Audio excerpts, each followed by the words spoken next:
Thanks for watching this brief investment video. I'm Bramwell, a member of Berg's investment team. In early November, the Fed pivoted in its messaging, indicating that after an historic rate hiking cycle, the Fed's next move is likely a rate cut.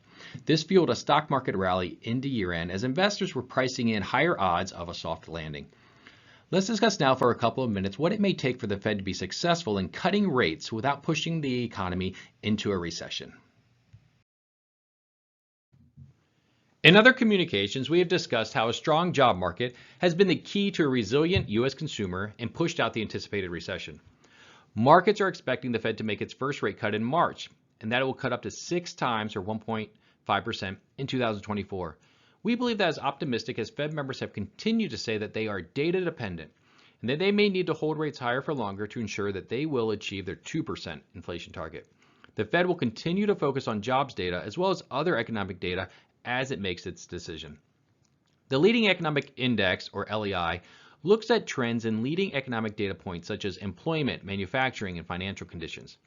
A persistent decline in this index has historically been a leading indicator of recession, as we've seen in prior cycles. We have had 20 consecutive negative monthly readings since April in 2022. The concern is that much of the impact of rate hikes is still working its way through the economy. However, we must acknowledge that over time the U.S. economy evolves, and we've had to ask ourselves why this time has been different, as we currently are not in a recession. How has the economy stayed so resilient when economic data has deteriorated? Maybe the LEIs rely too much on manufacturing data, given that our economy has moved more towards services. Maybe the largest companies in the world sitting on massive cash piles have not been as impacted by higher interest rates, so they've been able to protect margins and earnings better, leading to higher stock prices. Even though the levels of many leading economic conditions are still strong or flat, the trends are less optimistic, as we see on the right-hand side. The coincident economic indicators here on the bottom, they are more focused on employment trends and continue to hold up better than the above LEIs. So as we have discussed, maybe employment really is the key in the current situation. When it comes to the relationship between economic data and the stock market, better or worse usually matters more than good or bad. Or in other words, trends and directions are more important than levels. This will likely be an important consideration for the Fed as they discuss the timing of any rate cuts. The Fed's goal is to lower the target for the Fed funds rate while having 3 conditions in place.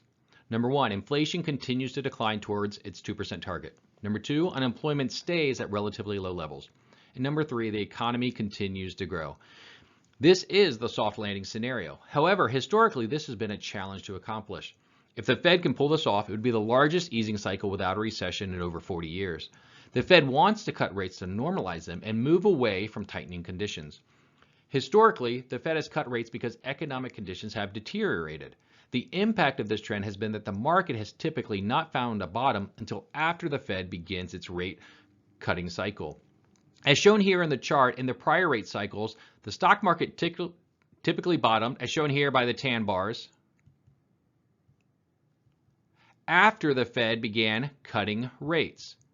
So you'd see a peak. So the red line going down, that is the Fed cutting the Fed funds rate over time. The markets have cheered the Fed's pause and taken its pivot in messaging to indicate it believes rate cuts will start soon.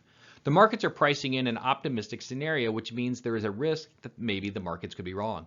The Fed may still hold rates too high for too long. We are all rooting for a successful Fed, but the Fed cuts rates 6 times this year, it is more likely that the Fed will be cutting rates due to recessionary pressures. Given the persistence of the Fed to see a softer job market or a decline in economic growth to achieve its inflation target, we believe that higher interest rates and tighter lending conditions still indicate an elevated risk of a slowdown.